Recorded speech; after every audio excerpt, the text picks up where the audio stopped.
नमस्कार विद्यार्थी मित्रांनो, इकॉनॉमिक्सच्या या लेक्चर्समध्ये तुम्हा सगळ्यांचे सहर्ष स्वागत. आज आपण कंबाईन 2023 पूर्व परीक्षा इकॉनॉमिक्स PYQचा अनालिसिस सध्या पाहत आहोत त्याच्यामध्ये. आणि ह्या लेक्चरमध्ये कशा प्रकारे आपण प्रश्न विचारले जातात, कशा प्रकारे तुम्हाला MPSC ऑप्शनमध्ये चुकू शकते, त्याच्यानंतर फॅक्ट्स कशा प्रकारे तुम्ही लक्षात ठेवू शकता, आणि ज्या ठिकाणी तुम्हाला फॅक्ट लक्षात राहत नाही किंवा अशा ठिकाणी की ज्या ठिकाणी क्वेश्चन थोडासा ट्विस्ट करून विचारला असतो, तर अशा ठिकाणी तुम्ही लॉजिक कशा प्रकारे लावू शकता आणि कशा प्रकारे शेवटपर्यंत म्हणजे तुम्ही हार न मानता शेवटपर्यंत ऑप्शनशी लढायचं आणि एक ऑप्शन करेक्ट करून यायचं. तर अशा पद्धतीने सगळ्या गोष्टीची डिस्कशन आपण या लेक्चरमध्ये करणार आहोत. तर सुरुवात करतोय आपण पहिल्या प्रश्नापासून. तर तुम्हाला माहितीच आहे की पेपरमध्ये शक्यतो एक सलग प्रश्नांचा सेट असतो, त्याच्यामुळे आपण इकॉनॉमिक्सचेच प्रश्नांचा सेट घेतोय, राईट. तर सुरुवात करतोय आपण पहिल्या प्रश्नापासून. तुम्ही पाहू शकता, तर खालील निकषांच्या आधारे 2011-12 या वर्षासाठी नियोजन आयोगाने दारिद्र्य रेषा निश्चित केली. आता आयोगाचा फेवरेट म्हणजे one of the favourite topic म्हणजे दारिद्र्य. ठीक आहे, म्हणजे कुठला एक्झाम असतो त्याच्यामध्ये तुम्हाला दारिद्र्यावर प्रश्न दिसतीलच, दारिद्र्य, बेरोजगारी यासारख्या गोष्टी. तर दारिद्र्य रेषा काय असते हे तुम्हाला पहिली गोष्ट माहित पाहिजे. त्याच्यानंतर नियोजन आयोगाने अशी कुठली दारिद्र्य रेषा दिली होती का आणि कुठल्या कमिटीच्या रिकमेंडेशन नुसार, आणि विशिष्ट म्हणजे 2011-12 या वर्षासाठी तुम्हाला विचारलंय. समजा या ठिकाणी दुसरा आकडा जर आपण पकडला असता तर आकडेवारी चेंज झाली असती. त्याच्यामुळे 2011-12 हा आकडा खूप महत्वाचा आहे. आणि एक महत्वाची गोष्ट म्हणजे आपल्याला माहिती की दारिद्र्य रेषा यासाठी आपण वेगवेगळ्या कमिटी नेमल्या होत्या. सुरुवातीपासून आपण जर विचार केला तर ऑफिशियल कमिट्या काय आहेत, अनऑफिशियल कमिटी काय आहेत. त्यातल्या फेमस म्हणजे लकडावाला, तेंडुलकर, रंगराजन अशा कमिट्या यांच्यावर आयोग सर्वात जास्त प्रश्न विचारते. त्यातल्या तेंडुलकर कमिटी सगळ्यात जास्त फेमस आहे, आपल्याला माहिती आहे, सुरेश तेंडुलकर कमिटी. तर ह्या प्रश्नाचं उत्तर, आता हे बघा, सगळ्या प्रश्नाची उत्तर तुम्हाला माहितीच आहे, पण PYQ अनालिसिस मध्ये आपण काय पाहतो, तर कशा प्रकारे तुम्हाला कुठल्या टॉपिकवर फोकस करायचंय, कशा प्रकारे आयोग फॅक्ट मध्ये तुम्हाला चुकू शकतं. आणि कधी कधी काय होतं, तर तुम्ही जे सोर्सेस वाचता त्याच्यातनं कधी कधी क्वेश्चन येत नाही, म्हणजे तुम्हाला तो क्वेश्चन इनडायरेक्टली विचारलेला असतो. तर अशा ठिकाणी तुम्ही स्वतःचं जजमेंट घेऊन, स्वतःचं लॉजिक लावून कशा प्रकारे आन्सर काढू शकता ते आपण याच्यामध्ये पाहूया. तर हा सोपा प्रश्न मित्रांनो, तर तुम्हाला माहितीच आहे की आपल्याकडे सुरेश तेंडुलकर कमिटी नेमली गेली होती, बरोबर. मी तुम्हाला काय करतो, ओव्हरऑल एक आढावा दाखवतो, जेणेकरून एक अंदाज येईल की कशा प्रकारे अशा प्रकारचे प्रश्न ट्विस्ट केले जाऊ शकतात. आणि तेंडुलकर कमिटीवर विचारण्यासारखं भरपूर आहे, म्हणजे त्यांच्या स्थापनेपासून त्यांचा अहवाल, त्याचे सदस्य, त्यांच्या शिफारसी, त्याने रिकमेंड केलेल्या दारिद्र्य रेषा, या सगळ्या गोष्टीवर आयोग प्रश्न तुम्हाला विचारते. त्यामुळे कमिटी तुम्हाला तोंडपाठच पाहिजे. तर लक्षात घ्या, सुरेश तेंडुलकर कमिटी ही कधी नेमली होती, तर 2005 साली. ठीक आहे, आणि कुणी नेमली होती तर नियोजन आयोगाने, म्हणजे प्लॅनिंग कमिशन. सध्या त्याची जागा कुणी घेतली, तर नीती आयोग 2015 मध्ये. नंतर ह्या कमिटीने अहवाल किती साली दिला होता, तर 27 नोव्हेंबर 2009 त्यांनी अहवाल दिला. आणि याच्यामध्ये सदस्य कुठले होते, तर R राधाकृष्णन, राघव गैया आणि सुरंजन सेनगुप्ता हे त्याचे सदस्य होते. आता आपल्याला जो प्रश्न विचारलाय ना, मी तुम्हाला त्याच्याकडे जातो. तर त्यांनी काय विचारले की नियोजन आयोगाने एक पॉवर्टी लाईन फिक्स केली होती, तर तसा त्यांनी क्रायटेरिया काय दिला होता. आता बघा, दारिद्र्य रेषा ही जी असते ही तुम्ही ग्रामीण भागासाठी वेगळी करू शकता आणि शहरी भागासाठी वेगळी करू शकता, बरोबर. कशानुसार करतो आपण, तर त्या ठिकाणी लागलेल्या कॅलरीज नुसार. कॅलरी एक महत्वाचा निकष आपल्याकडे दारिद्र्य रेषा ठरवण्यासाठी, बरोबर. आणि आपण ऍब्सोल्यूट पॉवर्टी जास्त काय करतो, फोकस करतो ऍब्सोल्यूट पॉवर्टी घालवण्यासाठी. ऍब्सोल्यूट पॉवर्टी म्हणजे काय, तर आत्ताच राजसेवाला पूर्व परीक्षेला प्रश्न विचारून गेलेत. ऍब्सोल्यूट पॉवर्टी, रिलेटिव्ह पॉवर्टी यासारख्या गोष्टी आपण ऑलरेडी आपल्या लेक्चरमध्ये कव्हर केल्या आहेतच, त्यामुळे आता त्याच्यात वेगळा वेळ घालवणार नाहीये. तर आपण पॉवर्टी रेषेच्या अँगल विचार केला तर तुम्हाला किती कॅलरी लागतात, त्याच्यानुसार मग तुम्हाला किती महिन्याला खर्च लागतो, या सगळ्या गोष्टी ऑलरेडी आपण दारिद्र्य रेषा चॅप्टरमध्ये डिस्कस केलेल्या आहेत. आता बघा, तुम्हाला दारिद्र्य रेषा त्यांनी विचारली ग्रामीण भागासाठी किती, शहरी भागासाठी किती. तर हे बघा, सुरेश तेंडुलकर पद्धतीनुसार भारतातील दारिद्र्य, तर तुम्हाला दिसतं या ठिकाणी 2011-12 त्यांनी प्रश्नामध्ये विचारलंय. तर 11-12चा किती आहे, तर ग्रामीण भागासाठी दरडोई मासिक खर्च किती आहे, 816 रुपये. आणि शहरी भागासाठी तो दरडोई मासिक खर्च किती आहे, 1000 रुपये. ठीक आहे, म्हणजे 816 ग्रामीण भागासाठी, शहरी भागासाठी 1000. आता हा या ठिकाणी थोडासा कॉमन सेन्स तुम्ही वापरू शकता की ग्रामीण भागासाठी खर्च कमीच लागतो. तुम्ही आजही खेड्यात जाऊन पहा, त्या ठिकाणी तुम्हाला राहण्या पाण्याचा खर्च सगळा कमीच लागतो. कारण का, तिथे थोडंसं स्वस्त असते. पण शहरी भागात आपल्याला माहिती आहे थोडंसं महागाई असते, त्याच्यामुळे वस्तू वगैरे सगळ्याच गोष्टी महाग असतात, खाणं पिणं राहणं भाडं वगैरे सगळ्या गोष्टी. तर 816 ग्रामीण भागासाठी आणि 1000 रुपये आहे ते शहरी भागासाठी. हे झालं दरडोई मासिक खर्च. आता या ठिकाणी तुम्हाला तेंडुलकर कमिटीने दारिद्र्याचं प्रमाण देखील दिलं होतं की ग्रामीण भागात त्यावेळेस 25.7% होतं आणि शहरी भागात 13.7% होतं. तर टोटल मिळून किती होतं, 21.9%. हा सगळ्यात महत्वाचा आकडा आहे, 21.9%. हा पाठ करून ठेवा. आता मी पुन्हा आपल्या प्रश्नाकडे जातो. त्याने विचारलं काय होतं, दरडोई उत्पन्न प्रति महिना किती आहे, तर ग्रामीण भागासाठी 816 रुपये, बरोबर आहे, शहरी भागासाठी 1000 रुपये. म्हणजे हा प्रश्न आपण इझिली सॉल्व्ह करू शकतो. आपल्याकडे डेटा पण आहे आणि सिंपल प्रश्न नाही. असे प्रश्न शक्यतो चुकू नका, हे डायरेक्टली तुमच्या कोअर बुक मधून ऍड्रेस होतात. आता हे बघा, खालचे ऑप्शन तुम्ही म्हणाल की सर मग खालचे ऑप्शन का बरोबर नाही, तर बघा दरडोई उत्पन्न त्यांनी इथं वर विचारलं प्रति महिना, खाली विचारले प्रतिदिन. आता प्रतिदिन म्हणजे काय, तर तुम्ही जो महिन्याचा खर्च असतो त्याला 30ने जर भागलं तर येईल तुमचं ते प्रतिदिन. आलं लक्षात. आता 816 जर आपण ओव्हरऑल जर 30ने भागलं तर त्या आकडा 47 येणार आहे का, इथं या ठिकाणी तुम्हाला प्रतिदिन विचारलं सेकंड ऑप्शन मध्ये, बरोबर. मग 816 30ने जर भागलं तर तो आकडा 47 येतच नाही. तर शहरी भागासाठी जरी आपण केलं तर ते 1000 भागिले 30 जरी आपण केलं तर त्या अँगेल तसं ते येतच नाही, आणि त्याच्यामुळे काय होतं, हा जो ऑप्शन आहे तो रॉंग जातो. पुढचा पण बघा, प्रतिदिन त्यांनी ग्रामीण भागासाठी दिलाय 49.63 आणि इकडे 56.64. हा देखील आकडेवारी तुमच्या कॅल्क्युलेशन नुसार चुकून जाते त्या अँगल विचार आपण केला तर. आणि आपल्याकडे ऑलरेडी डेटा आपण सांगितलाय, तर त्यानुसार ह्या गोष्टी अशा प्रकारे तुम्ही बरोबर आणू शकता. ठीक आहे, तर सिंपल प्रश्न होते, यात मी काही जास्त आता तुम्हाला एक्स्ट्रा सांगत नाही. तुमच्या कोअर बुक मध्ये ऍड्रेस होतात आणि तुम्हाला पाठ असतात. तर हे होतं तुमचं दारिद्र्य रेषा. तुम्हाला मी पुन्हा सांगतोय फोकस कशावर करायचा आहे, तेंडुलकर कमिटी, त्याच्यानंतर ज्या आहे ती लकडावाला कमिटी आणि रंगराजन. तर ह्या जास्त फेमस आहेत आणि ज्या अनऑफिशियल आहेत त्या पण बऱ्यापैकी काय फेमस आहेत. जसं की आपल्याला माहिती की दत्त आणि मार्टिन, बरोबर. एक सेकंड तुम्हाला दाखवतो मी. हे बघा, या ठिकाणी दत्त आणि रॅव्हलिन म्हणायचं तुम्हाला, दत्त आणि रॅव्हलिन आहे. कारण का, यांनी तर पॉवर्टी गॅप ही कन्सेप्ट आणली होती. तर पॉवर्टी गॅप कन्सेप्ट हा देखील प्रश्न विचारला होता, राज्यसेवेला विचारला होता, राज्यसेवा पूर्व परीक्षेला. तर दत्त आणि रॅव्हलिन यांची महत्वाची कन्सेप्ट पॉवर्टी गॅप, राईट. त्याच्यानंतर मग बाकीचे देखील याच्यामध्ये भरपूर सारे अनऑफिशियल ग्रुप्स आहेत. तर त्या पद्धतीने तुम्ही कम्पॅरेटिव्हली दारिद्र्य रेषा कशी तयार करायची, कशी मोजायची, त्या सगळ्यात त्यांचं प्रमाण किती आहे, या सगळ्यांचा अभ्यास आपण पॉवर्टी मध्ये करत असतो. तर पुढे येऊया आपण मित्रांनो, ते म्हणजे पुढचा प्रश्न आहे विशेष प्रादेशिक विकास कार्यक्रम. तर विशेष प्रादेशिक विकास कार्यक्रम कशासाठी तयार करण्यात आला होता. आता बघा, अशा प्रकारचे प्रश्न जे आहेत ना तुमच्या कोअर बुक मध्ये शक्यतो लवकर सापडत नाहीत. पहिली गोष्ट म्हणजे आपल्याला अशा प्रकारचा प्रश्न कुठल्या टॉपिक मधून आला हाच प्रश्न आपल्याला सगळ्यात पहिल्यांदा पडत असतो. आता जर तुम्ही प्रश्न नीट जर वाचला तर तुम्हाला कीवर्ड लक्षात घ्या, तुम्ही विशेष प्रदेश विकास कार्यक्रम म्हणजे तुम्ही विशिष्ट प्रदेशावर फोकस करताय.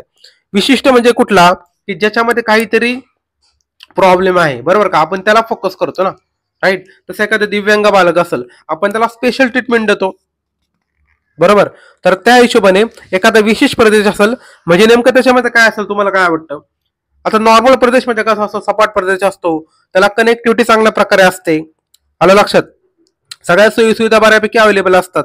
पण विशेष प्रदेश म्हणजे अशा प्रदेश ज्या ठिकाणी तुमचं कनेक्टिव्हिटीचा प्रॉब्लेम आहे, दुर्गम भागात आहे, आणि मग त्यांचा विकास करण्यासाठी गव्हर्नमेंटने अशा प्रकारचे प्रोग्राम आणले होते. ठीक आहे, म्हणजे अशा प्रकारचे प्रश्न तुमच्या कोअर बुक मध्ये जरी तुम्हाला डायरेक्टली भेटले नाही तरी तुम्ही हे प्रश्न लॉजिकली सॉल्व्ह करू शकता, हे मला सांगायचंय. आता तुम्ही ऑप्शन बघा, दारिद्र्य निर्मूलन व रोजगार वाढ. आता असं पाहिलं तर विशेष प्रदेशाला हे लागू होतं का, लागू होतं, पण तुम्ही जर स्पेसिफिकल विचार केला तर दारिद्र्य निर्मूलन बाकी ठिकाणी पण लागू करतो ना आपण. मग या विशेष प्रदेशासाठी असं काय नेमकं, तर ते पुढच्या प्रश्नामध्ये पुढच्या ऑप्शन मध्ये तुम्हाला दिसेल. तर बघा, पहिलं जे आहे ते दारिद्र्य निर्मूलन व रोजगार वाढ, याला मी थोडंसं बाजूला ठेवतो.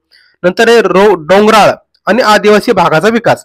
बघा मी तसं तुम्हाला पहिल्यांदा सांगितलं त्यानुसार हा प्रदेश कसा आहे, विशेष आहे बरोबर, त्याचं काहीतरी स्पेशालिटी आहे. हा डोंगराळ भागात आहे आणि हा आदिवासी भागात आहे. त्याच्यामुळे काय होतं, अशा भागाचा विकास करणं गव्हर्नमेंटला मस्त आहे असं आपण म्हणू शकतो. नंतर पुढचा गोष्ट, दुष्काळग्रस्त भागाचा विकास. आता दुष्काळग्रस्त भाग म्हणजे काय, तर एकदम असा ज्या ठिकाणी कायम दुष्काळ पडतो, ज्या ठिकाणी पर्जन्य छायाचा प्रदेश आहे, या ठिकाणी काय असतं ना, त्या ठिकाणी विशेष प्रकारे तसा त्यांचा विकास झालेला असतो, तसा आजूबाजूचा प्रदेशाचा विकास झालेला असतो. त्याच प्रकारे यांचा तशा प्रकारे विकास झालेला नसतो, कारण का या ठिकाणी पडणारा कायम दुष्काळ, आणि मग यांना विशेष लक्ष द्यावं लागतं. कोणी लक्ष द्यायचं, तर सरकारने ह्या प्रदेशाचा विकास करण्यासाठी विशेष लक्ष द्यावं लागतं, आणि म्हणून मग अशा प्रकारचा प्रोग्राम सरकारला लॉन्च करावा लागतात. आता शेवटचा ऑप्शन बघा, ग्रामीण भागात औद्योगिकीकरण. आता हा ऑप्शन या ठिकाणी येतोय का, फिट होतोय का, नाही, कारण का तुम्ही विशेष प्रदेशावर फोकस करताय. हा, तुम्ही ग्रामीण भागात औद्योगिकीकरण करा ना, आपल्याला का प्रॉब्लेम आहे का, नाही, पण हे नॉर्मल भागात होईल. पण जर तुम्ही विशेष भागाचा विकास करायचं ठरवलं, तर तुम्हाला असे रिमोट एरियाज म्हणतो ना आपण, रिमोट दुर्गम भाग, त्यांना आपण जास्त फोकस करावं लागेल. पण त्याच्यामध्ये डोंगराळ भाग एकदम आपल्याला माहिती आहे, ज्या ठिकाणी गाडी पण जात नाही, टू व्हीलर जात नाही, फोर व्हीलरची जे लांबचीच गोष्ट आहे बरोबर, दुर्गम भाग, आदिवासी पाडे असतात, जंगलात कुठेतरी राहणारे. त्याच्यामुळे मग या ठिकाणी विशेष प्रदेशाचा विकास करण्यासाठी अशा प्रकारचे कार्यक्रम सरकार लॉन्च करतं. त्याच्यामुळे मग आपल्या ऑप्शन नुसार, आपल्या ओव्हरऑल थिंकिंग नुसार ब आणि क ह्या ठिकाणी बरोबर येतं. आलं लक्षात? तर असे प्रश्न तुम्ही अशा प्रकारे सॉल्व्ह करू शकता. कुठले, ज्या ठिकाणी तुम्हाला कोर बुक मध्ये डायरेक्ट तुम्हाला असे प्रश्न जर सापडत नसतील, तर अशा प्रकारे तुम्ही त्याला काय करू शकता, ऑप्शन इलिमिनेट करू शकता. हे बघा, काही ठिकाणी मी तुम्हाला प्युअरली कंटेंटवर जाणार आहे, काही ठिकाणी तुम्हाला मी थोडंसं लॉजिकली देखील सांगणार आहे. कारण कसं, सगळेच म्हणजे 99% प्रश्न तुमच्या कदाचित बुकमधनं येतील, पण 1% प्रश्न तरी अशा असतात जे तुमच्या कोर बुकमधनं सॉल्व्ह नाही होत.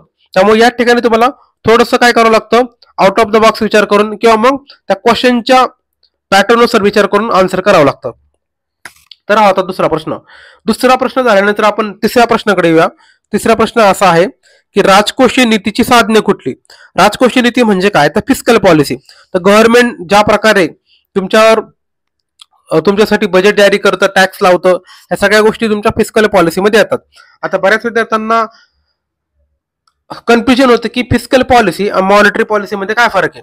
तर फिस्कल पॉलिसी हे काम करायचं, लक्षात घ्या, फिस्कल पॉलिसी हे काम जे आहे ना, मी शॉर्टकट मध्ये दिलं होतं, फिस्कल पॉलिसी हे सरकारचं काम आहे, ठीक आहे. आणि मॉनिटरी पॉलिसी जे असते ना, हे आरबीआय आणि जी मॉनिटरी पॉलिसी कमिटी असते त्यांचं ते काम असतं. लक्षात घ्या, मॉनिटरी पॉलिसी कमिटी असते ना, तर ते मॉनिटरी पॉलिसीचं काम पाहतं, आणि फिस्कल पॉलिसीचं काम कोण पाहतं, तर सरकार पाहतं. तर एवढी बेसिक गोष्ट तुम्हाला माहिती असावी. आता फिस्कल पॉलिसी सरकार कशा प्रकारे राबवतं, आपल्याला माहिती, बजेट मांडतं, मग त्याच्यामध्ये वेगवेगळे टॅक्स लावतं, त्या पद्धतीने ते काम करत असतं. आता तुम्ही ऑप्शन मध्ये बघा, पहिला ऑप्शन असा आहे की सार्वजनिक व्यय आणि सार्वजनिक कर्ज. म्हणजे काय, तर पब्लिक स्पेंडिंग आणि पब्लिक डेट. आता मी तुम्हाला काय करतो, आपल्या सरळ सरळ चॅप्टर मध्ये घेऊन जातो, मग तुम्हाला एक अजून थोडंसं त्याच्यामध्ये एक्स्ट्रा माहिती त्या ठिकाणी सांगण्याचा आपण प्रयत्न करूया.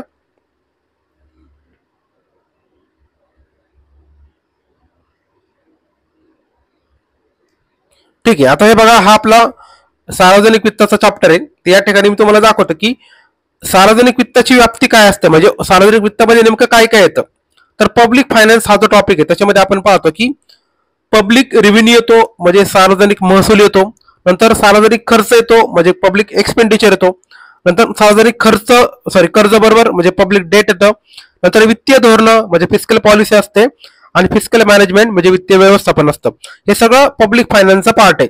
आता तुम्हाला त्यांनी काय विचारलं, तर फिस्कल पॉलिसी. तर फिस्कल पॉलिसीमध्ये आपण काय करत असतो, तर हे बघा, फिस्कल पॉलिसीची डेफिनेशन या ठिकाणी दिली आहे.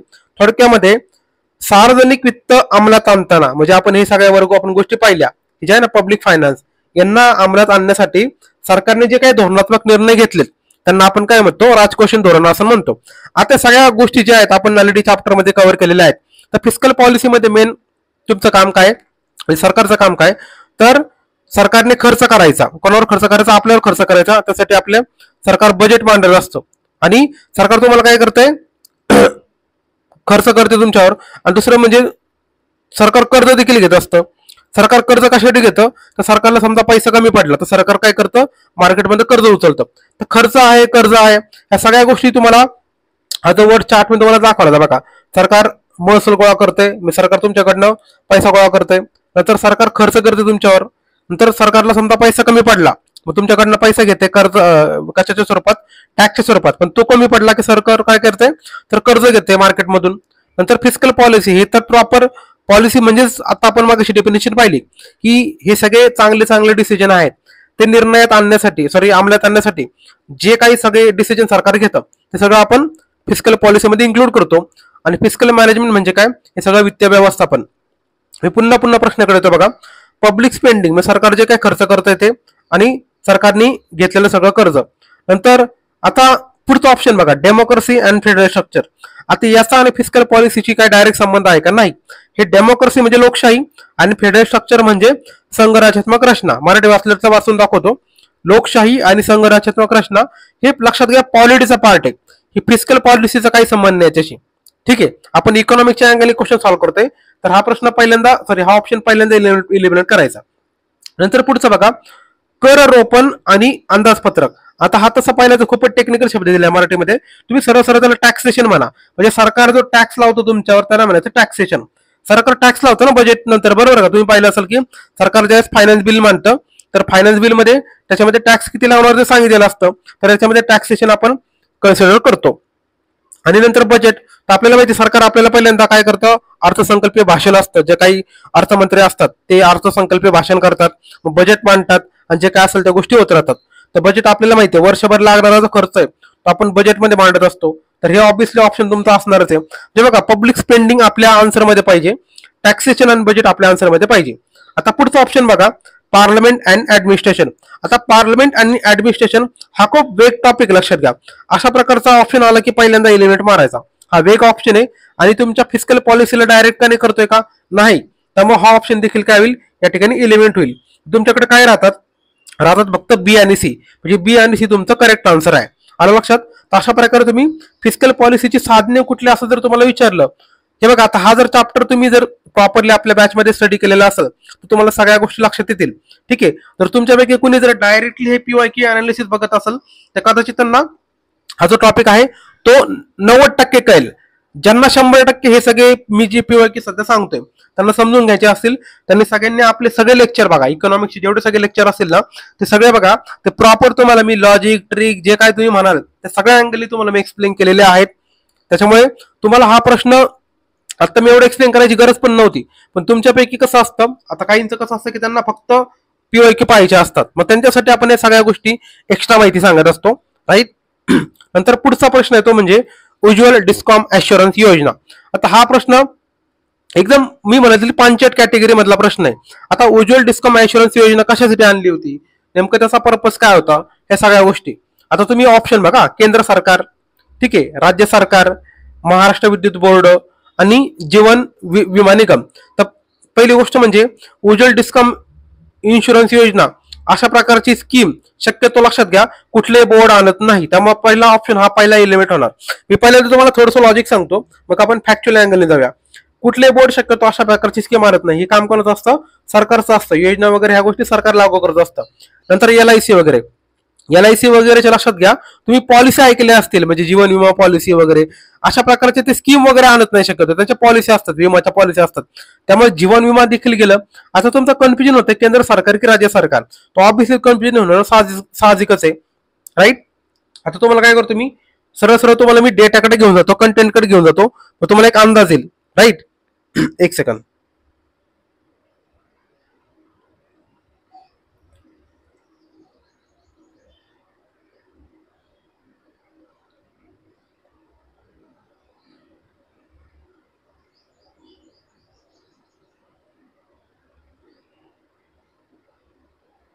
हा, तर हे बघा मी तुम्हाला स्कीम दाखवतो, उज्ज्वल डिस्कॉम ऍश्युरन्स योजना.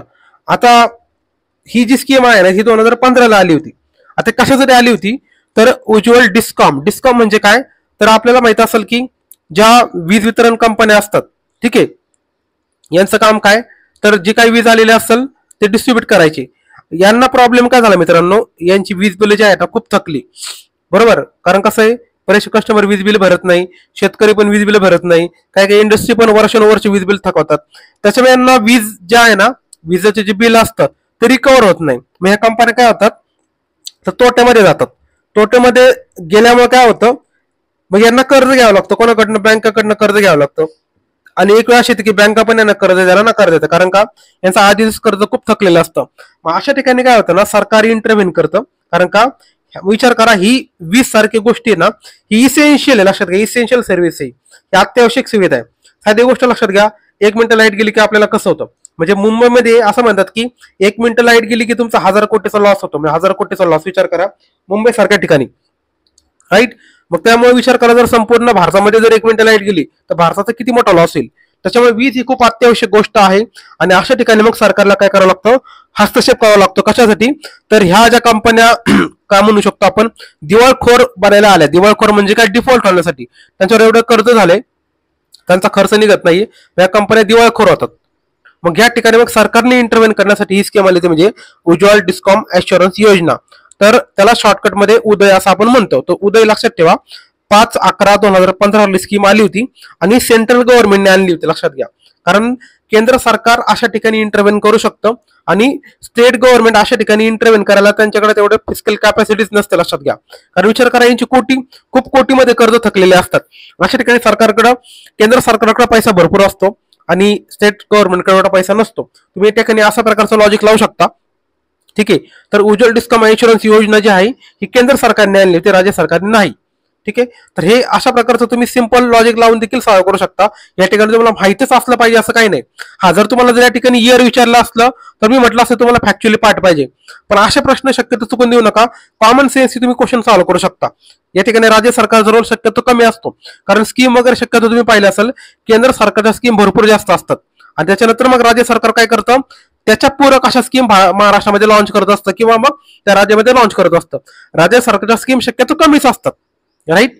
त्या अँगलने जरी विचार केला तरी तुम्ही हे क्वेश्चन बरोबर आणू शकता. पुढचा प्रश्न आहे तो म्हणजे ऑगस्ट 1991 मध्ये भारतातील कर सुधारणा शिफारशीसाठी खालीलपैकी कोणती समिती नियुक्त करण्यात आली होती. हा, आता असे प्रश्न तुम्हाला काय करू शकतात, कन्फ्युज करू शकतात, कारण का तुम्हाला सगळीच नावं दिलेत आणि तुम्हाला सगळेच महत्वाचे वाटतायत. पण तुम्ही जर वेगवेगळे चॅप्टर चांगले स्टडी केलेले असतील, आता बघा अभिधोसन कमिटी आताच राज्यसेवा पूर्व परीक्षेला विचारली होती. ठीक आहे, म्हणजे पीवायक्यू अनालिसिसचं किती महत्व तुम्हाला लक्षात आलं असेल. म्हणजे तुम्ही जर कंबाईनचं अनालिसिस केलेलं असलं असतं तर तुम्हाला कळलं असतं की पूर्व परीक्षेला तुम्ही प्रश्न चुकला नसता. तर आबिद हुसेन कमिटी लक्षात घ्या, ही जी कमिटी होती ही लघु उद्योगांसाठी आलेली होती. कशासाठी, लघु उद्योगांसाठी. त्यामुळे हा ऑप्शन तुम्ही पहिल्या एलिमेंट मारला असता. ठीक आहे, आता ह्या ज्या कमिटी आहेत ना, सुकमाई चक्रवर्ती, नरसिंह, या ठिकाणी तुम्ही कदाचित कन्फ्युज होऊ शकता, कारण का ते जवळजवळ ऑप्शन आहेत. आता सुकमाई चक्रवर्ती कमिटीने काय सांगितलं होतं की तुम्ही जे बजेटरी डिफिसिट घेताय ना, ते बजेटरी डिफिसिट मानू नका, तुम्ही चालू करा फिस्कल डिफिसिट मानायला, राईट. यांचं महत्वाचं रिकमेंडेशन हेच होतं की तुम्ही फिस्कल डिफिसिट 0 दाखवा आणि तुम्ही फिस्कल डिफिसिट मेजर करायला सुरुवात करा.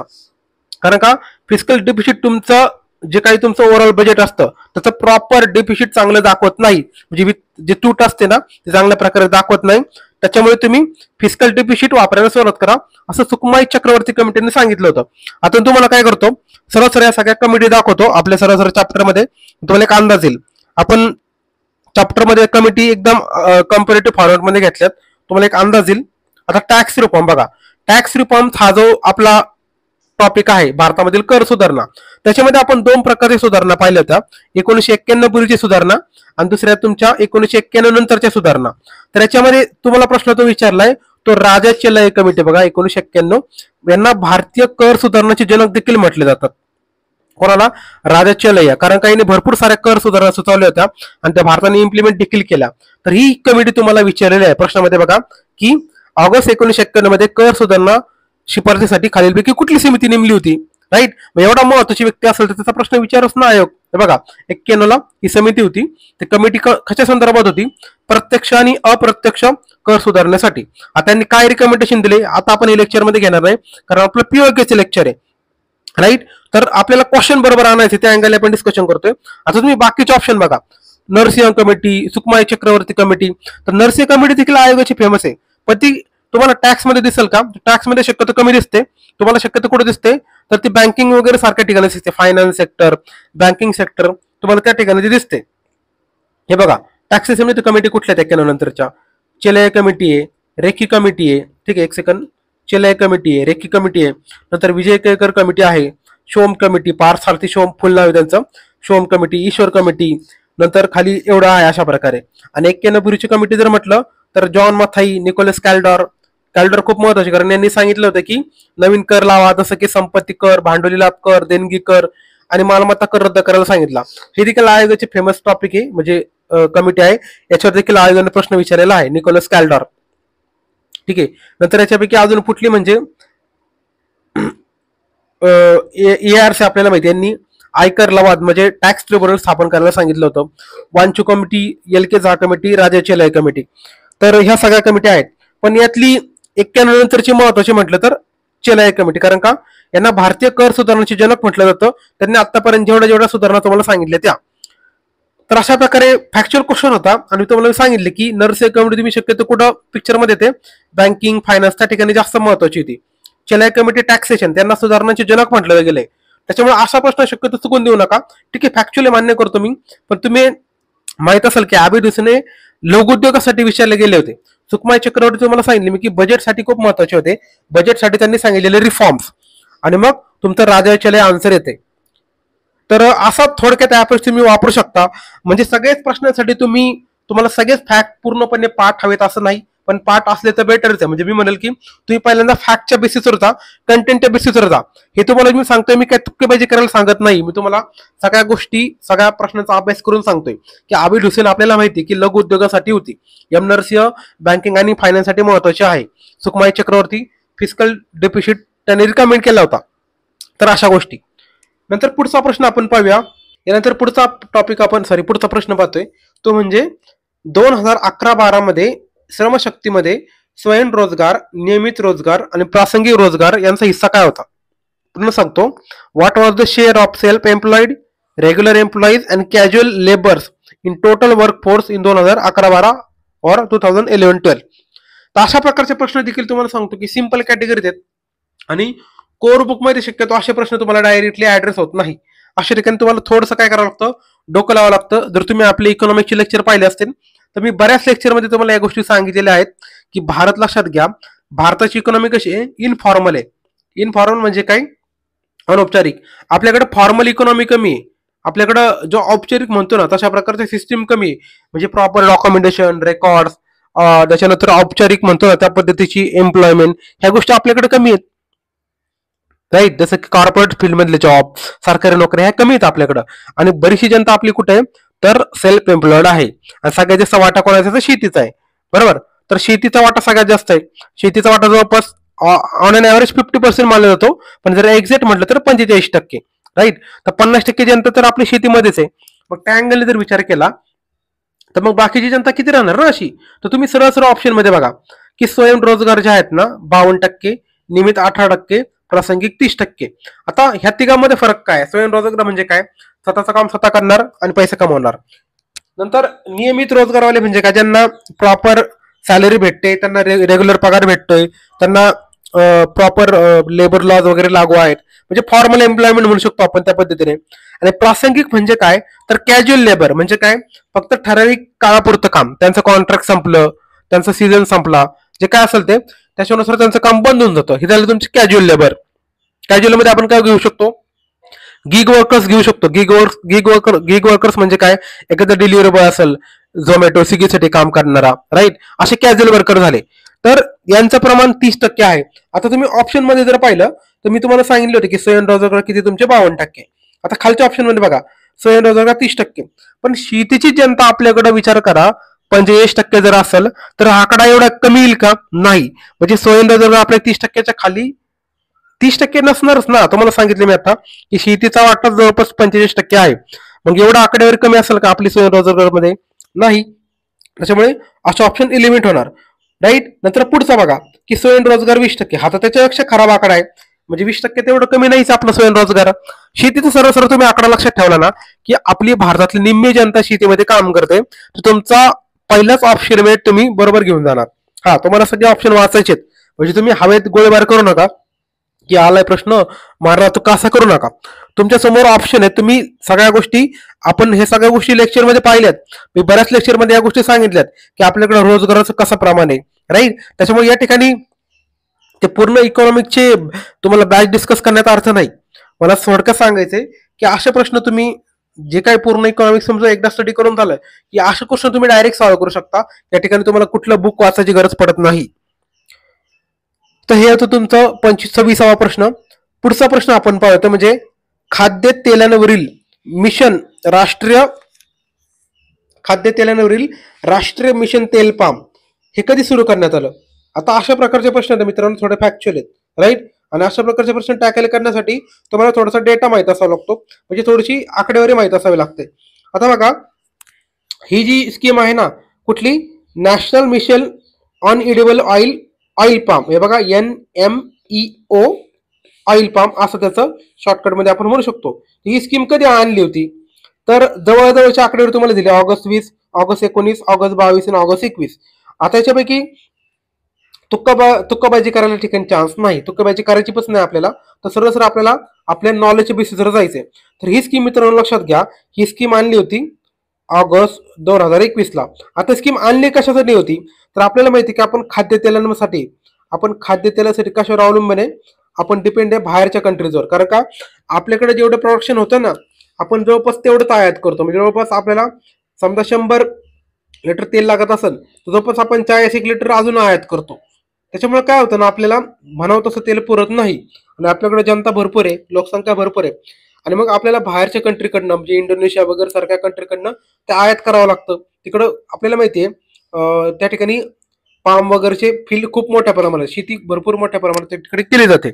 तर मग भारताने काय ठरवलं, जर उद्या काय वॉर सुरू झालं, उद्या आपले त्यांचे रिलेशन खराब झाले, तर मग भारत या ठिकाणी स्वयंपूर्ण पाहिजे ना पाम ऑइलच्या प्रोडक्शन मध्ये.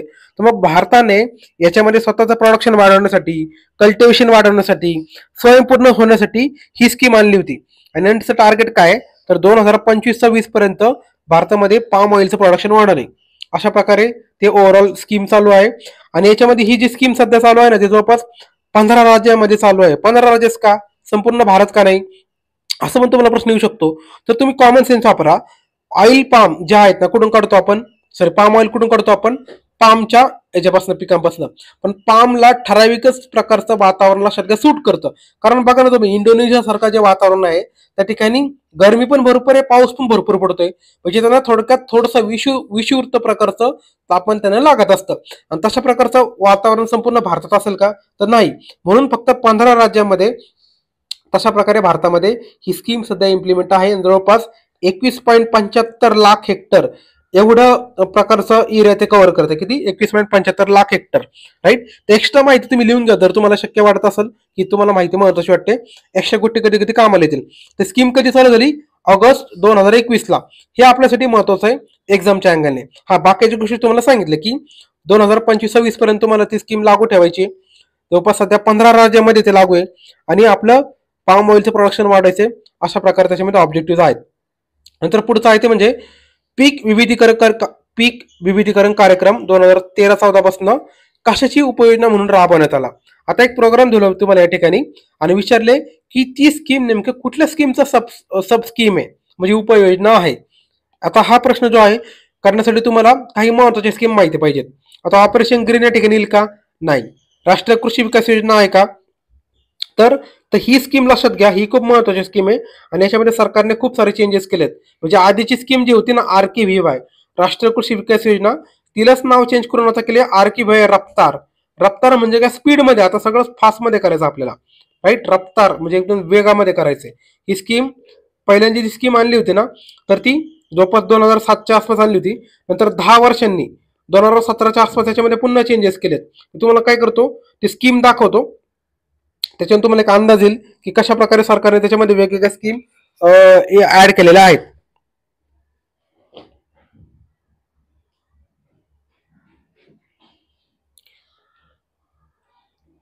तर हे बघा, आपली RKVY स्कीम आहे. कधीची, 7ची स्कीम आहे, तुम्हाला मी सांगितलं. आणि मग 17 मध्ये त्याचं नाव चेंज केलं, RKVY रफ्तार. आता या स्कीमचा उद्देश काय होता, तर त्यांना उद्देश असा ठेवला होता की 11व्या पंचवार्षिक योजनेमध्ये कृषी क्षेत्राचा वृद्धी दर 4% वाढवणे. 4% हा रेट खूप महत्वाचा आहे. बऱ्याच ठिकाणी तुम्हाला येईल, तुमच्या वेगवेगळ्या स्कीम आहेत कृषी संदर्भात, त्या संदर्भात.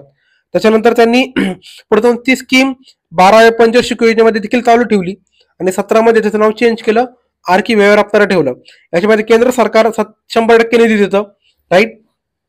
आणि मग याच्यामध्ये मग कुठल्या कुठल्या स्कीम ऍड केल्यात तर त्या आपल्याला महत्वाच्या आहेत. याच्यामध्ये बघा हे सगळी लिस्ट आहे. आता मी सगळ्या गोष्टी सांगणार नाही, आपल्याला लेक्चरमध्ये आपण सगळ्या गोष्टी कव्हर केल्यात. आपल्याला क्वेश्चनच्या अँगल महत्वाचं म्हणजे पीक विविधीकरण योजना म्हणजे क्रॉप डायव्हर्सिटी प्रोग्राम जो आहे ना तो याच्यामध्ये टाकलेला आहे. कशामध्ये? आर.की. व्यवहार रफ्तारमध्ये. आणि तोच प्रश्न तुम्हाला विचारला होता की पीक विविधीकरण कार्यक्रम ही कशाची सब स्कीम आहे तर की रफ्तारची, लक्षात घ्या. सॉरी, आर.की. व्यवहार रफ्तार म्हणजे राष्ट्रीय कृषी विकास योजनेचा तो पार्ट आहे, राईट. आता हे जे वन डिस्ट्रिक्ट वन प्रॉडक्ट जे आहे ते असेल का? तुम्ही थोडंसं ठीक आहे, तुम्हाला कदाचित हा ऑप्शन माहित नाही की आर.की. व्यवहारचा पार्ट आहे, पण थोडंसं डोकं लावा. एक जिल्हा एक उत्पादन, एका जिल्ह्यात जर एकच उत्पादन घ्यायचं असेल त्या ठिकाणी अशा वेगवेगळ्या सब स्कीम असतील का तर नाही ना, बरोबर ना. त्याच्यामुळे ही ऑप्शन देखील तुम्ही इलिमिनेट करू शकता. आता पुढचं बघा, भारतीय प्राकृतिक कृषी पद्धती योजना म्हणजे भारतीय काय, तुम्ही प्राकृतिक पद्धतीने कृषी पद्धती तुम्हाला करायची आहे. तर पाम सारख्या गोष्टी या ठिकाणी मध्ये यायला हव्यात का? नाही. आणि ऑपरेशन ग्रीन वगैरे सारख्या गोष्टी देखील वेगळ्या गोष्टी आहेत. तुम्ही जर आपले पूर्ण ऍग्रिकल्चरचे वगैरे चॅप्टर पाहिलेले असतील, लेक्चर पाहिले असतील तर हा प्रश्न तुम्हाला खूप इझिली सॉल्व्ह झाला असता. कारण का ऑप्शन्स अशा प्रकारे इझिली त्यांनी सेट केलेत की तुम्हाला या ठिकाणी कन्फ्युज होण्याचं तुम्हाला असं म्हणजे काही वाव नाही कन्फ्युज होण्यासाठी, राईट. तर मग आपले लेक्चर तुम्ही एकदा पुन्हा बघा, तुम्हाला हा क्वेश्चन खूप इझी वाटून जाईल. पुढचे ते म्हणजे 29वा प्रश्न, 2021-22 दरम्यान M3 मध्ये काय समाविष्ट आहेत? आता आपण बघा M1 sorry M0 M1 M2 M3 हे जे आपले पैशामधले आपण वेगवेगळे टर्म्स पाहिल्यात, बरोबर. याच्यामध्ये तुम्हाला कदाचित कन्फ्युजन होऊ शकतं, पण तुम्ही जर चॅप्टर तो पाहिला असेल तर तुम्हाला लक्षात येईल की कशा प्रकारे आपण त्याची व्हेन डायग्राम तयार केली होती. आणि व्हेन डायग्रामच्या माध्यमातून आपण ते क्वेश्चन सॉल्व्ह केले होते, राईट. तुम्हाला काय करतो, सरळ सरळ तो ओव्हरऑल चॅप्टर दाखवतो, एक अंदाज येईल त्याच्यामध्ये की कशा प्रकारे आपण ते कन्फ्युजन न करता सॉल्व्ह करू शकतो, ठीक आहे.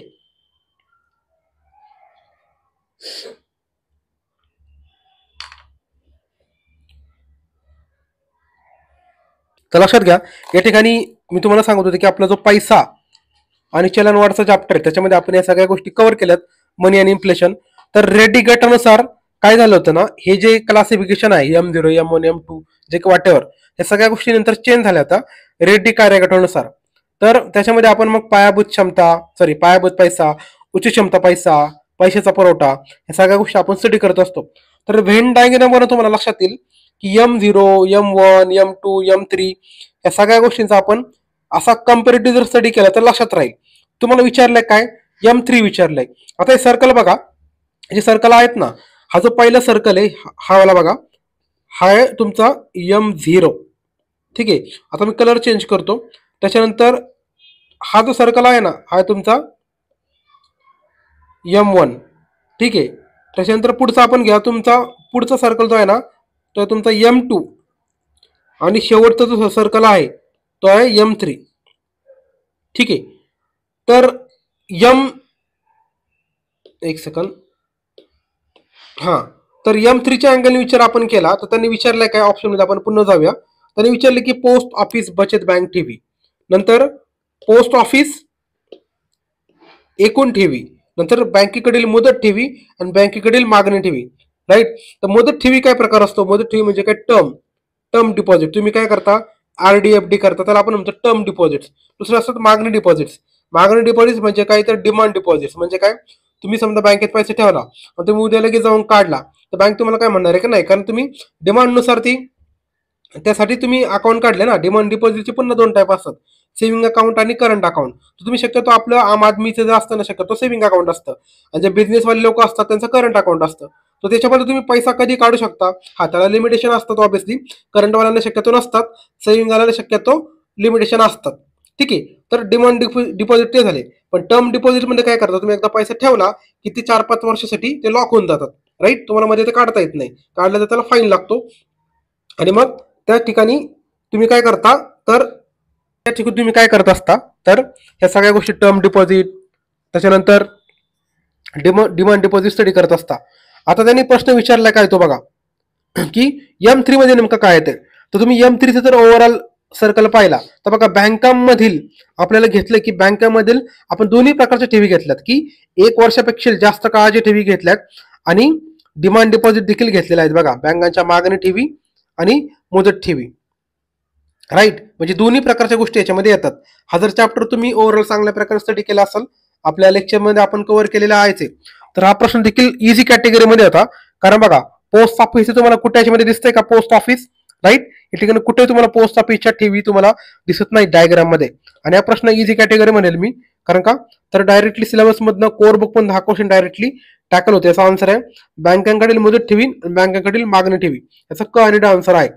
नंतर पुढचं आहे ते म्हणजे तुमचं 2023-24च्या अर्थसंकल्पात खालीलपैकी कोणते प्राधान्यक्रम आहेत? राईट. तर आता 23-24 चा अर्थसंकल्प होता, त्याच्यामध्ये त्यांनी 7 प्रायोरिटी दिल्या, 7. त्याला सप्तर्षी म्हणतात. राईट. तर ते सप्तर्षी कुठले आहेत? तुम्हाला विचारले त्यांनी 4च, तर त्यांनी 7च्या 7 दिले असं तो प्रश्न अजून अवघड झाला असता. याच्यामध्ये पहिली जी टर्म आहे ना ती म्हणजे तुमची इन्क्लुझिव्ह डेव्हलपमेंट, म्हणजे सर्वसमावेशक विकास, ही एक आहे. नंतर हरितवाढ. आता बघा, हरितवाढ म्हणजे काय? ते ग्रीन ग्रोथ. आपल्याला इकॉनॉमिक ग्रोथ करायची, पण कशी करायची? ग्रीन ग्रोथ करायची. नंतर पुढची तुमची युवा शक्ती म्हणजे काय? युथ. आपल्याला युथ सध्या खूप महत्वाचं. आपल्याकडे युथ जवळपास 2/3 आपल्याकडे जनता तर युथच भरलेली आहे. त्याच्यामुळे युथवर तुम्हाला फोकस करायचंय, युथची पॉवर. ठीक आहे. नंतर आर्थिक क्षेत्र म्हणजे इकॉनॉमिक वर तुम्ही फोकस करताय, म्हणजे फायनान्शियल सेक्टर, फायनान्शियल वर फोकस करताय. आता राहिलेले बाकीचे 3 कुठले ते पण तुम्ही लिहून घ्या. पुढची गोष्ट ते म्हणजे, एक सेकंड वाटलं असं खाली मी इथे हे वापरतो. हा, हे बघा,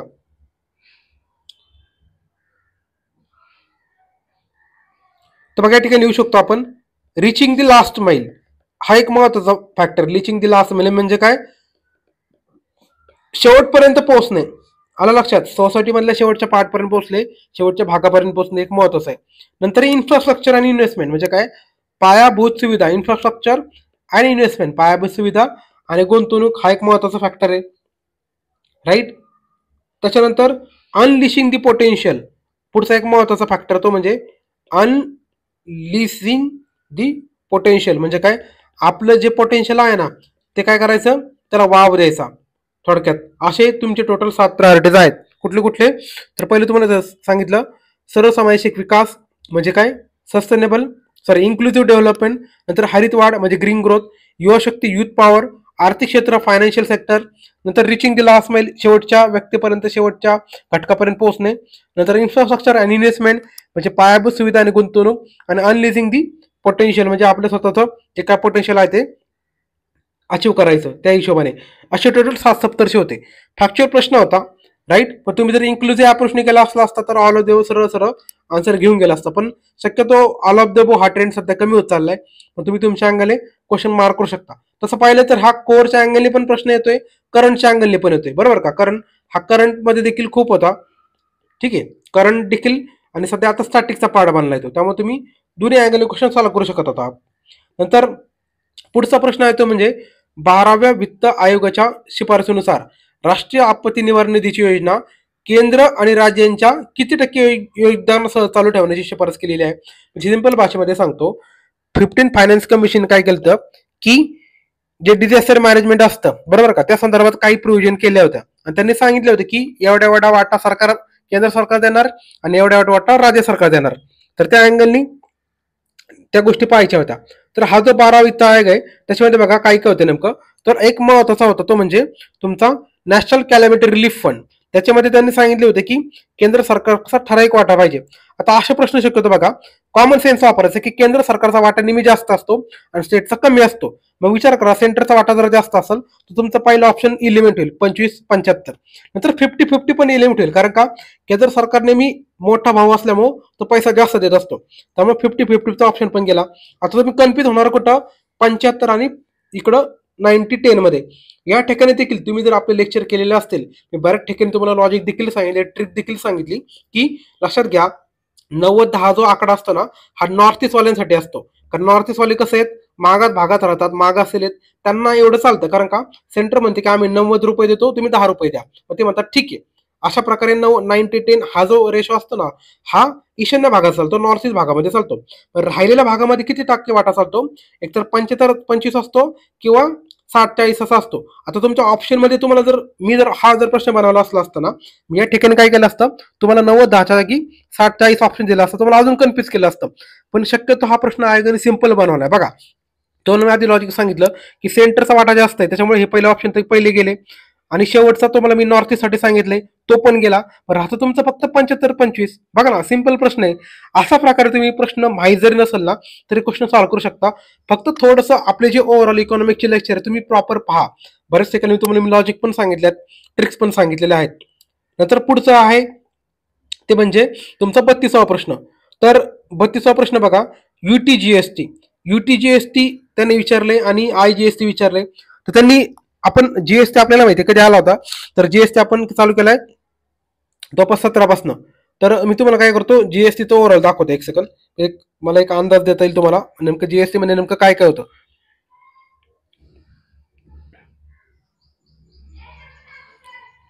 हे बघा, आता जीएसटी तुम्हाला थोडक्यात ओव्हरऑल आढावा घेतो.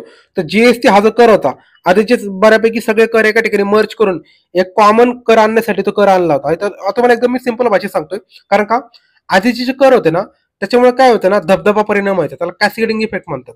म्हणजे एकावर एखाद्या वस्तू टॅक्स लावला, त्याच्यावर पुन्हा टॅक्स लागणार, पुन्हा टॅक्स लागणार, असं टॅक्स लागत लागत 10 रुपयाची वस्तू 50 रुपयापर्यंत जायची. मग ते काय होतं, मग सगळ्यांनाच तोटा व्हायचा आणि वस्तू महाग होऊन जायच्या. मग तो इफेक्ट कमी करण्यासाठी सरकारने हा टॅक्स आणला, जीएसटी. जीएसटी साठी ऑलरेडी आपल्याला माहिती की विजय केळकर कमिटीने रिकमेंडेशन दिली होती. नंतर वेगवेगळ्या कमिटी आल्या, त्याने देखील सांगितलं होतं आणि फायनली मग आपण 121 घटना दुरुस्ती त्यानुसार आपण जीएसटी पास केला. तर बाकी सगळ्या गोष्टी आपण लेक्चरमध्ये पाहिल्यात. आणि सगळ्यात पहिल्यांदा मंजुरी कोण दिली, तर आसामने दिली होती. आणि याच्यामुळे बऱ्याचशा गोष्टी चेंजेस झाल्या, म्हणजे काही कलम ऍड झाली, काही रद्द झाली, काही गोष्टी चेंजेस देखील झाल्या. आणि याच्यामध्ये जे काही कर ऍड झाले बघा, केंद्राचे बरेचसे कर याच्यामध्ये मर्ज झाले, राज्यांचे कर मर्ज झाले आणि काही कर अजून देखील आहेत तसेच आहेत. म्हणजे काय, तर ते जीएसटी मध्ये मर्ज झालेले नाही. ठीक आहे. तर आपल्याला प्रश्न विचारला काय त्यांनी, की युटीजीएसटी म्हणजे काय, तर केंद्र शासित प्रदेशाचा जीएसटी. तर ते कोण गोळा करतं असं त्यांनी प्रश्न विचारला ऑप्शन मध्ये, केंद्र सरकार आणि केंद्र शासित प्रदेशांद्वारे केला जातो. पुढचा ऑप्शन आहे आयजीएसटी. आयजीएसटी कोण गोळा करतं, केंद्र सरकार आणि राज्य सरकार गोळा करतं. आता या ठिकाणी तुम्ही थोडंसं जर डोकं लावलं असतं, तर युटीजीएसटी जी गोष्ट आहे, तर नावातच युटी, युनियन टेरिटरी, तर त्या ठिकाणी केंद्र सरकार गोळा करेल का, नाही, तर ते गोळा करतं केंद्र शासित प्रदेश. राईट, त्यामुळे पहिला ऑप्शन रॉंग आहे. दुसरं बघा, आयजीएसटी. आयजीएसटी म्हणजे काय, याला म्हणतात इंटिग्रेटेड जीएसटी. इंटिग्रेटेड म्हणजे काय, दोन राज्यांमध्ये जो काय सगळा व्यवहार होतो त्याच्या ठिकाणी लागतो तुमचा आयजीएसटी. दोन राज्य, दोन किंवा दोन पेक्षा जास्त राज्यामध्ये जो तुमचा कर लागतो त्याला म्हणतात आयजीएसटी. या ठिकाणी राज्य सरकार रोल मध्ये येईल का, नाही, तर या ठिकाणी रोल मध्ये कोण होतं, केंद्र सरकार. कारण का राज्याचा रोल कुठपर्यंत सीमित आहे, स्टेट जीएसटी पर्यंत, एसजीएसटी पर्यंत.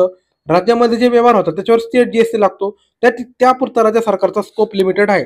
बाहेर कोण येतं मग राज्याच्या बाहेर, तर केंद्र सरकार येतं. लक्षात घ्या, कोण येतं, केंद्र सरकार. त्याच्यामुळे या ठिकाणी राज्य सरकारचा ऑप्शन या ठिकाणी रॉंग आहे. त्याच्यामुळे त्यांनी काय केलंय, फक्त एका शब्दामध्ये तुम्हाला चुकवलंय आणि मग या ठिकाणी तुमचे दोन्ही ऑप्शन काय होतात, रॉंग होऊन जातात. म्हणजे काय, दोन्ही ऑप्शन इनकरेक्ट आहेत, दोन्ही अयोग्य आहेत. आला लक्षात. असा सिंपल प्रश्न होता, आपल्या डेटामध्ये देखील कव्हर होतो, त्यात काही वाद नाही. राईट, तुम्हाला मी दाखवून देतो बघा. आंतरराज्य व्यापारावरील जीएसटी अर्थात आयजीएसटी ही वसुली केंद्र सरकारद्वारे केली जाते. वसुली म्हणजे काय, गोळा करणे. केंद्र सरकार हे गोळा करतं. आणि त्याचं आर्टिकल कुठलं आहे, 269A.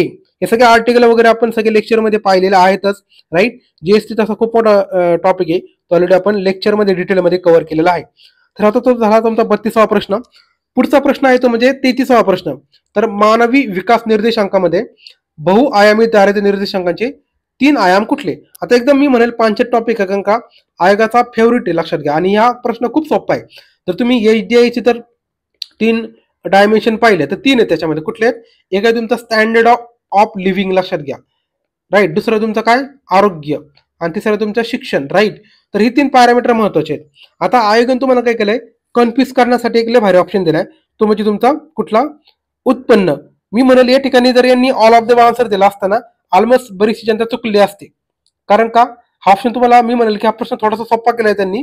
ऑल ऑफ द दिला असता बरेचसे प्रश्न, बरेचसे कॅन्डिडेट चुकले असते ठिकाणी. कारण का, ते बघा, राहणीमान हा जो टॉपिक आहे ना, राहणीमान आता डायमेन्शन आहे, त्याचा सब पार्ट येतो तुमचा उत्पन्न. म्हणजे तुम्ही राहणीमान कशाच्या स्वरूपात मोजता, तर त्याच्या उत्पन्नाच्या स्वरूपामध्ये मोजता.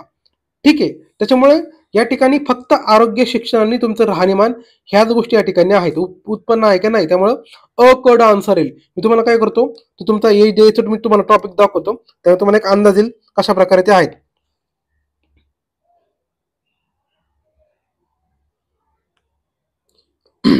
तर सरळ तुम्ही काय करा, चार्ट पाहू शकता. आता थोडंसं याला मला रोटेट करावं लागेल, एक सेकंड.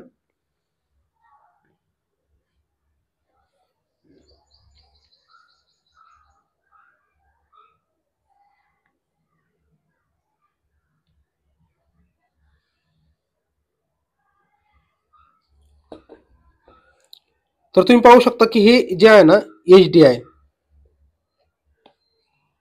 तर बघा HDI कुणी आणलाय, UNDP 1990 ला आलाय. आता याच्यामध्ये 3 डायमेन्शन आहेत बघा, शिक्षण आहे, नंतर आरोग्य आणि चांगले राहणीमान आहे. या ठिकाणी तुम्हाला उत्पन्न दिसतंय का, म्हणजे मेन याच्यामध्ये या ठिकाणी उत्पन्न पुढे येतं बघा. दर डोई क्रय शक्ती उत्पन्न आपण मोजतो, राईट. पर्चेसिंग पॉवर पॅरेटनुसार आपण काय करतो, दरडोई क्रय शक्ती उत्पन्न मोजतो. पण हे आपण घेतो कशाच्या मध्ये, तर चांगले राहणीमान मध्ये घेतो. लक्षात घ्या, उत्पन्नाचा सेपरेट या ठिकाणी तुम्हाला आयाम दिसत नाही, तीनच आयाम आहेत, शिक्षण आहे, आरोग्य आणि चांगले राहणीमान. शिक्षण मध्ये पण 2 आहेत. शिक्षण मध्ये काय आहे, तर तुमचं शालेय शिक्षणातील सरासरी वर्ष आहेत, राईट. आणि दुसरं आहे ते म्हणजे अपेक्षित शिक्षणाचे वर्ष.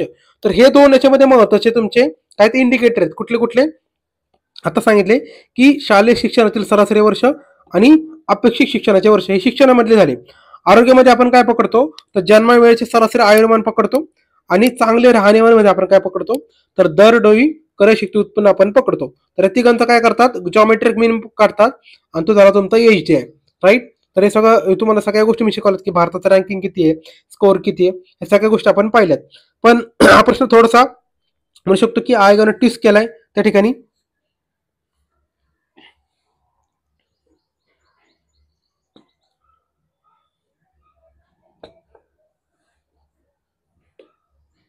त्याच्यामध्ये त्याचा आन्सर आरोग्य, शिक्षण आणि तुमचं राहणीमान आहे. नंतर पुढचा प्रश्न आहे तो म्हणजे सप्टेंबर 2001 मध्ये जवाहर ग्राम समृद्धी योजना आणि रोजगार शाश्वत योजना हे कुठे एकत्रित करण्यात आलेले आहेत. तर तुम्ही आपला चॅप्टर पाहिलेला सर कुठला, जे आपण वेगवेगळ्या स्कीम घेतलेल्या आहेत, बरोबर का, इन्क्लुजन सारखे जे आपले टॉपिक्स आहेत, त्याच्यामध्ये हे आपण प्रॉपर एकदम तुम्हाला मी याची क्रोनॉलॉजी सांगितली होती, कालानुक्रम सांगितला होता, कशा प्रकारे स्कीम मर्ज झाल्यात आणि नवीन योजना तयार झाली. कुठली, तर संपूर्ण ग्रामीण रोजगार नावाची योजना तयार झाली होती. मी तुम्हाला काय करतो, याचा मी क्रोनॉलॉजी दाखवतो, तुम्हाला एक अंदाज येईल की कशा प्रकारे हे स्कीम मर्ज झाल्या होत्या. तर लक्षात घ्या, आयोगाचं हे म्हणजे फेवरेट ट्रेंड काय करतं, तुम्हाला सांगतं की अमुक अमुक स्कीम याच्यामध्ये मर्ज झाली आणि नवीन नवीन स्कीम तयार झाली. अशासाठी तुम्हाला काय माहित पाहिजे, तर त्या स्कीमची क्रोनॉलॉजी. म्हणजे समजा मनरेगा असेल तर मनरेगाच्या आधीच कुठली स्कीम होती, राईट. आता बघा या ठिकाणी तुम्हाला मी हा चार्ट दिलाय. तर आपली जी मनरेगा आहे ना, ती मनरेगा कशी तयार झाली याचा एक त्यांनी मधला प्रश्न विचारलाय बघा. हे बघा, त्यांनी विचारलाय संपूर्ण ग्रामीण रोजगार योजना. आता संपूर्ण ग्रामीण रोजगार योजना कशी आली, तर बघा त्याच्या आधी होती JGSY आणि दुसरी तुमची EAS. आता हे बघा तुम्हाला प्रश्नामध्ये काय म्हटले, जवाहर ग्राम समृद्धी योजना म्हणजे काय, या ठिकाणी तुम्हाला दाखवतो, JGSY आलं का, JGSY. आणि रोजगार शाश्वत योजना म्हणजे एम्प्लॉयमेंट ॲश्युरन्स स्कीम, आलं का लक्षात, आलं का आपल्या याच्यामध्ये, हे बघा आलं का दोन्ही स्कीम. तर या 2 स्कीम मर्ज करून तुमचं काय स्कीम तयार केलेली आहे, SGRY म्हणजे काय, संपूर्ण ग्रामीण रोजगार योजना. नंतर याच्यामध्ये कुठली स्कीम ऍड झाली, तर national food forward programme add होऊन तुमची नरेगा आली. नरेगाचं नाव पुढे जाऊन ते चेंज झालं, मनरेगा आलं लक्षात.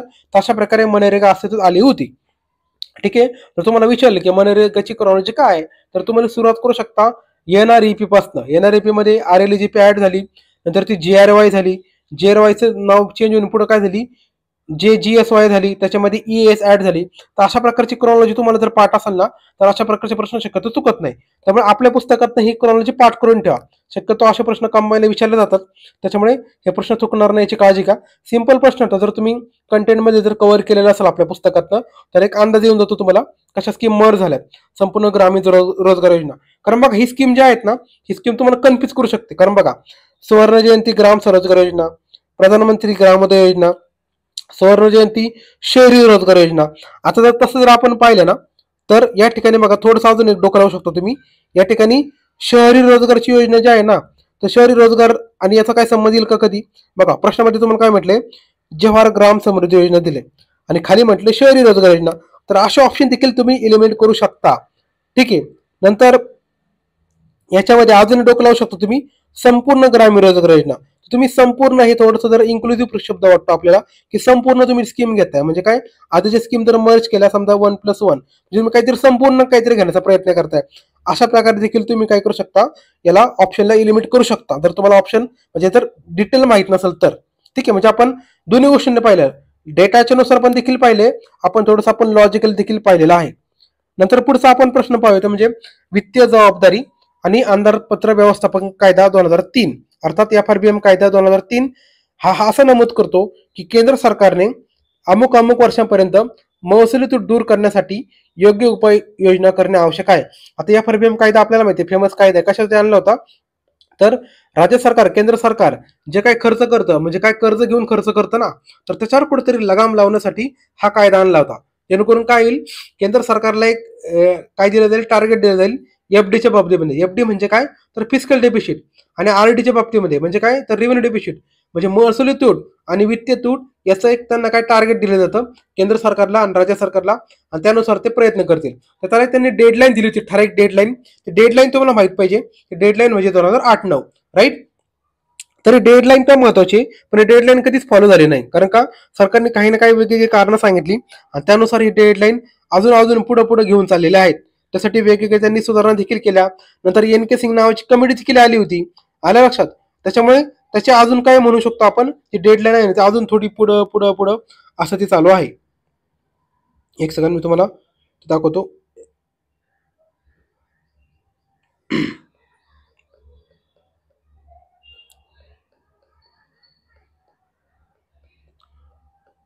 तर बघा FRBM, तर FRBMचं तुम्हाला मी कायद्याने सांगत होतो की FRBM कशासाठी महत्वाचं आहे, तर जे काही सगळं कर्ज घेते सरकार त्याला व्यवस्थापन करण्यासाठी, त्याला कुठेतरी शिस्त लावण्यासाठी. FRBM कायदा कधीचा आहे, 2003चा. पार्लमेंटनी मंजुरी दिली 2003ला, लागू झाला 2004ला.